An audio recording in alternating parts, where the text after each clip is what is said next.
Assalamu alaikum.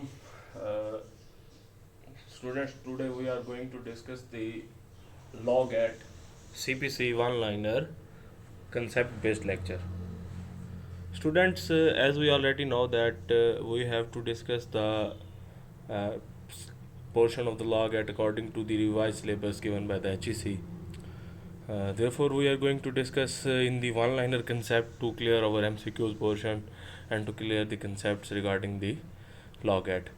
So, in this lecture, we are going to discuss the CPC portion of sections. Half of the section will be covered in this lecture and half will be covered in the upcoming video.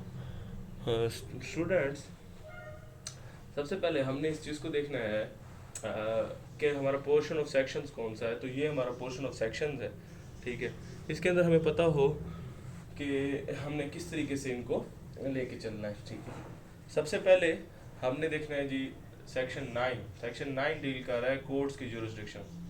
Court की jurisdiction से मुराद एक अदालत की jurisdiction है कि क्या कि एक अदालत केस को सुन सकती है, नहीं सुन सकती, ठीक है। तो हम ऑलरेडी जानते हैं इस चीज़ को, ठीक है, कि एक कोर्ट की जुरिस्डिक्शन जो होती है वो जो है एडवाइजरी भी होती है, ठीक है, वो बाइंडिंग भी होती है, ठीक है, वो मॉनिटरी भी होती है, ठीक है, वो टेरिटोरियल भी होती है, ठीक है। अब मॉनिटरी जुरिस्डिक्शन से मुराद की कितनी मालियत तक कि वो कैसे सुनती है। एडवाइजरी जुरिस्डिक्शन से उसके जो फैसला होता है वो सिर्फ एडवाइस करती है। बाइंडिंग से मुराद जो उसका फैसला होता है वो दूसरी पार्टी के ऊपर जो है वो कंपल्सरी होता है मानना। और टेरिटरी से मुराद जो है वो इलाकाई कि उसके किस हद तक वो इलाका जो है उस कोर्ट के अंदर आता है। सेक्शन 10 डील करता है स्टे ऑफ सूट को, जिसको हम कहते हैं रेस सब्जुडिस। रेस सब्जुडिस से मुराद मैटर इज ऑलरेडी पेंडिंग, ठीक है। यानी कि सेक्शन 10 जब हम देखेंगे तो हमें इस चीज़ का पता होना चाहिए कि जो मैटर है,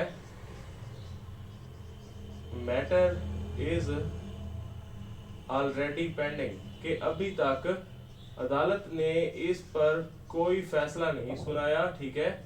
उस पर जो है स्टे हो चुका है, वो सूट जो है अदालत के अंदर पेंडिंग है, अभी मामला अदालत में चल रहा है। तो इसको कहेंगे रेस सब्जुडिस, ठीक है। इसको डील करते हैं सेक्शन 10। अच्छा जी, वीडियो के अंदर हम अब इसको डिस्कस करेंगे सेक्शन 11 को। सेक्शन 11 है रेस सब्जुडिकाटा, ठीक है, रेस जुडिकाटा। अच्छा, रेस जुडिकाटा एक लैटिन टर्म है। इससे मुराद क्या है? Bar to the further suit, यानी कि इसके अंदर ये मुराद है कि जब एक मैटर कोर्ट डिसाइड कर देती है by proper trial, by proper exhibition of witness each and everything, ठीक है। यानी कि विटनेस की एग्जामिनेशन होने के बाद, पूरा ट्रायल चलने के बाद जब कोर्ट एक मैटर डिसाइड कर देती है तो same matter, same question of fact पे आप दोबारा नया सूट नहीं कर सकते। कोर्ट अपना टाइम जो है बचाने की कोशिश करती है। कोर्ट कहती है कि ये इस दोबारा फाइल करने से, इसी पॉइंट ऑफ फैक्ट को दोबारा से डिस्कस करने से, इसी मैटर ऑफ फैक्ट को दोबारा से डिस्कस करने से उसका टाइम जो है वेस्ट होगा। क्योंकि मैटर जो है कोर्ट ने after examination of witness, after proper trial, court ने इस पूरे मैटर को जो है इजीली जो है वो सम अप कर दिया है। उस पर उसका कोर्ट की जजमेंट आ गई है। अब वो जजमेंट जो है, that judgment will act as the bar to the further suit, ठीक है। उसके बाद हम मूव ऑन करेंगे सेक्शन 12 पे, ठीक है। सेक्शन 12 है bar to further suit to challenge the validity.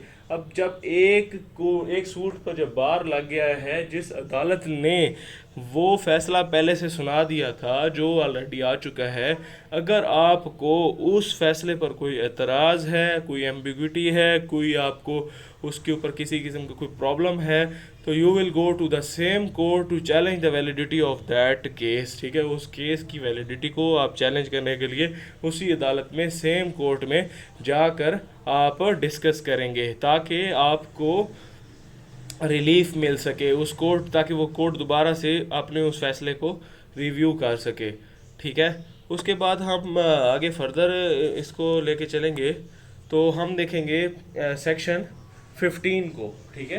हमारे सिलेबस के हिसाब से। Every suit must be instituted in lowest grade court, इससे मुराद ये है कि सबसे पहले छोटी अदालत, सबसे पहले छोटी अदालत, इससे मुराद ये है कि जब भी आप कोई दावा अदालत में दायर करेंगे तो जितनी उस जो है उस चीज़ की मॉनेटरी वैल्यू होगी, उसकी मॉनेटरी वैल्यू के हिसाब से आपने उसको जो है सूट को फाइल करना है। मिसाल के तौर पे अगर आपका केस जो है सिविल मैटर है, ठीक है, तो आपका केस कुछ मिसाल के तौर पे 2 लाख 3 लाख की 4 लाख की मलियत का केस है, तो आप सिविल जज की अदालत में उसको लेके जाएंगे, ठीक है। सिविल जज first class, second class, third class, उनकी according to the monetary jurisdiction के हिसाब से, ठीक है। आपने ये नहीं करना कि अगर फर्स्ट क्लास की जुरिस्डिक्शन में फॉल कर रहा है, उस केस की मालियत ज़्यादा है, तो आप छोटी अदालत के केस में, छोटी अदालत में वो सूट नहीं फाइल करेंगे, क्योंकि वो उसकी जुरिस्डिक्शन में फॉल नहीं करता, ठीक है। उसके हिसाब से फिर छोटी अदालत वही बनेगी जो उसकी मॉनेटरी जुरिस्डिक्शन में फॉल करेगी। उसके बाद आपने देखना है कि अगर केस की मालियत है 1,50,000, तो आप सिविल जज फर्स्ट क्लास की अदालत में नहीं करेंगे, क्योंकि ये अब उसकी जुरिस्डिक्शन में नहीं आ रहा, ये पहले छोटे जज की जुरिस्डिक्शन में फॉल कर रहा है, तो सबसे पहले फिर आप उस लोएस्ट कोर्ट में सूट को फाइल करेंगे। इस तरीके से अगर मामला सेशन जज का है तो आप उसको सेशन की अदालत में फ़ाइल करेंगे, ठीक है। यानी कि every suit must be instituted in the lowest grade court, सबसे छोटे दर्जे की अदालत में सबसे पहले फ़ाइल किया जाएगा। उसके बाद आप स्टेप वाइज इसको मूव ऑन करेंगे दूसरे जजेस की तरफ, ठीक है।